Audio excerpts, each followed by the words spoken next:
today we're going to be talking about the different levels of language learning, and each level has an exam if you wish to take an exam to prove your proficiency in the foreign language. So, irrespective of the language you want to learn, especially for European languages, French, German, Italian, there is a CEFR framework that exists to standardize language proficiency levels. So, for instance, if I decide I want to learn French because I want to go to France for holiday and I don't want to get stuck, I want to be able to buy things, I want to be able to go to the restaurant in case of an emergency, I don't necessarily need a very high level of French proficiency. That's why there exists the CEFR framework for languages. So what the CEFR means is the Common European Framework of References for Languages. And there are 6 levels. It's a system used to understand your language proficiency. So if I decide I want to study in Norway, the school that I'm applying to would ask me for a Norwegian proficiency certificate at a level B2, at a level C1. What they're referring to is the CEFR. So there are 6 levels to it, and these 6 levels are sub-categorized into 3. So there's the beginner level or the basic level, which are the A levels. That's the A1 and the A2 level. There's the intermediate level or the independent user level, which are the B levels, the B1 and the B2. Then there are the advanced levels, which are the proficient user level, which is the C1 and the C2. Let's go through each level one by one so I have an idea of what you should be able to do or your ability if you say you're at these levels. The basic level, A1, beginner level, you can understand and use familiar everyday phrases and expressions, very basic phrases aimed at satisfaction of needs of a concrete type. You can introduce yourself and others. You can ask questions about personal details such as where do you live, people you know, things you have. You can interact in a simple way provided that the other person talks slowly and clearly and is prepared to help. So what this means is that at an A1 level, you can ask things like, hi, what's your name? Where are you from? Where do you live? How old are you? Just simple basic questions. I can understand those basic questions back as long as the person is speaking to you very clearly.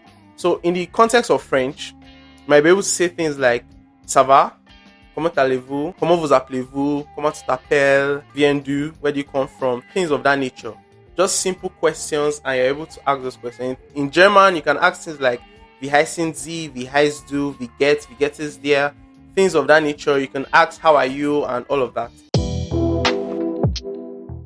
So for the A2 level, it's an elementary level. You can understand sentences and frequently use expressions related to areas of most immediate relevance, very basic personal and family information, shopping, local geography, employment. You can communicate in simple and routine tasks requiring a simple and direct exchange of information on familiar and routine matters. So what this means is that for the A2 level, you can basically ask a little bit more advanced questions. So you are going from how are you to what's your family name? What do you do for a living? You can express what you do for a living. You can say je suis étudiant, je suis infirmière. You can say things of that nature. You can ask and answer questions like are you married? How many children do you have? What does the father do for a living? And just direct answer. So if they ask what does the father do for a living, you can say he's a pilot, he's a lawyer, he's a doctor. But you can't really explain what exactly he does. So for the independent level, that's the B1 level. This is a more intermediate level. This is the level that you are getting more experience, getting more proficient in the language. You're getting more comfortable with the language. B1 level, which is the intermediate level, you can understand the main points of clear standard input on familiar matters regularly, encountered at work, school, leisure, etc. At the B1 level, you're able to talk about, let's say, what you think about a company. You're able to talk about what you think about football, but not at a very high level, basically. But you're able to express yourself with ease, right? You're able to have basic conversations with locals and understand them, things of that nature. At the B2 level, this is the upper intermediate level, and this is the level that certifies you that you are fluent in the language. So at a B2 level, you can actually study maybe a bachelor's or a master's in the language So meaning that you could study maybe a bachelor's of nursing in Germany in German at a B2 level. So like this level is what, especially in most parts of the world, this is the level that they expect you to be at if you want to study in the country or if you want to work in the country. So there's also the C1 level, which is very advanced in my opinion, because even me, I'm not at the C1 level. At C1 level, you can understand a wide range of demanding longer text. You can recognize implicit meaning. You can express yourself fluently, spontaneously, without much obvious searching for expressions. C1 level, you are more advanced. So you're at an advanced level, you are able to express yourself freely, make jokes, watch movies, read newspapers, things of that nature. You're basically fluent at the C1 level, let me be honest. But at the C1 level, you are quite comfortable in the language. It's not really that much of a problem.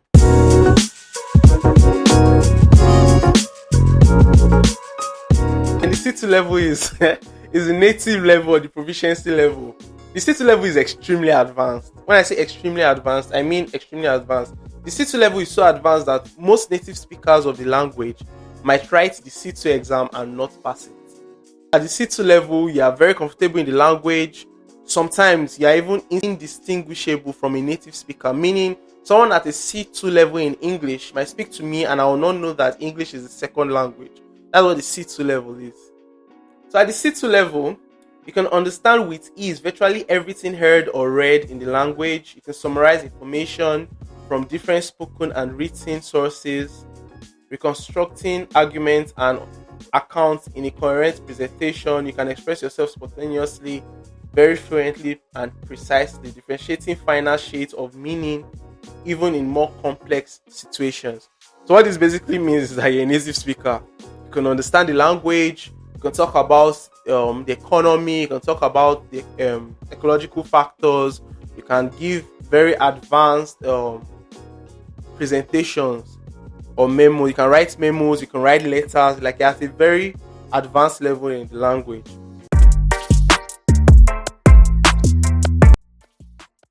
So depending on what your goals are for learning languages, you might decide, okay, I'm going to learn this language until I get to a B1 level.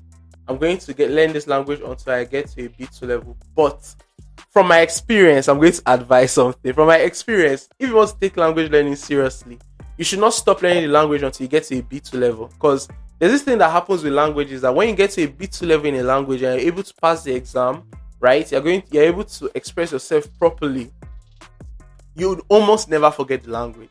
So if you're able to study for a couple of months and pass a B2 exam and you're truly at a B2 level, at this point you could stop studying the language for a while, and even when you hear the language or you read the language, you'll be able to understand whatever is being said.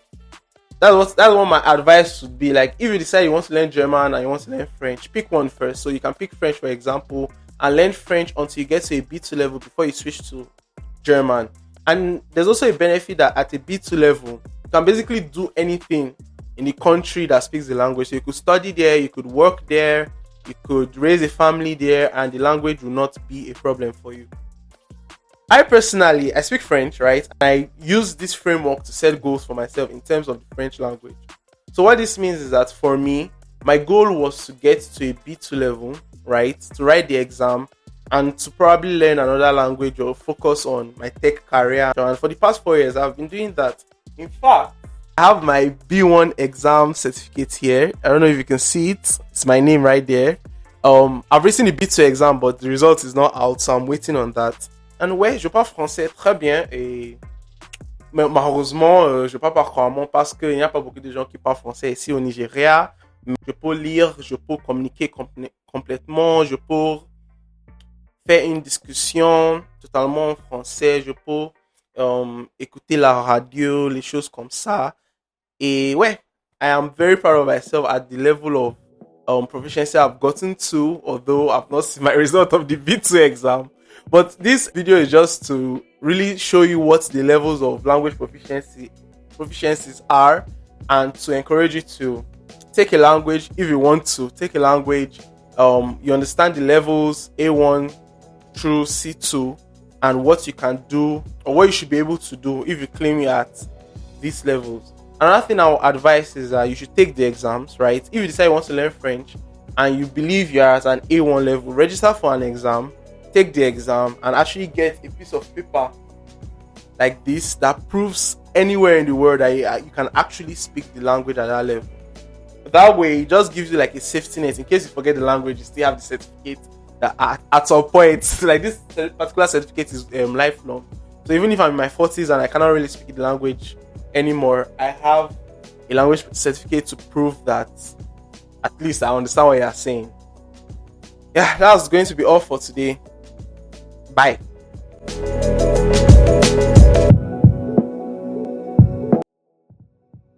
Hi, I almost forgot. Another thing you should know about these levels of languages is that you cannot rush it, basically, because it takes a lot of time to get to a particular level. For example, if it takes you 1 month to reach an A1 level and pass the exam, just know that it's going to take you 2 months, like 2 additional months to reach an A2 level. You're allowed to take the exam anytime, especially if you have the funds to pay the application fees, but just use that as a guide for yourself. So if it takes you 1 month to get to A1 from scratch, it will take you 3 months to get to A2. Then when you get your A2, it will take you 4 additional months to get to B1, 8 additional months after B1 to get to B2, so on and so forth. So you can see that it will take a lot of time for you to get to like a C1 or a C2 level. In fact, it will take a lot of time, money, and effort. So, but at the same time, what I explained in my last video is that it is going to be very rewarding when you reach an advanced level of the language, especially a language you don't grow up speaking, a language you learned from scratch by yourself or in the school. It's a lot of effort, and when you pass those exams, trust me, the feeling is so. Go out there, choose a language, learn it, study, buy books, look for tutorials. I can also guide you on that on this channel, and you'll be able to learn a language, write the exam, pass the exams, and use the newly acquired language abilities to get better opportunities for yourself, both home and abroad. That's the goal, right? So that's going to be it from me. Bye. Hey guys, I forgot to say this in the video. Trying to reach 1,000 subscribers. Please like, share, and subscribe. Please don't forget to like, share, and subscribe.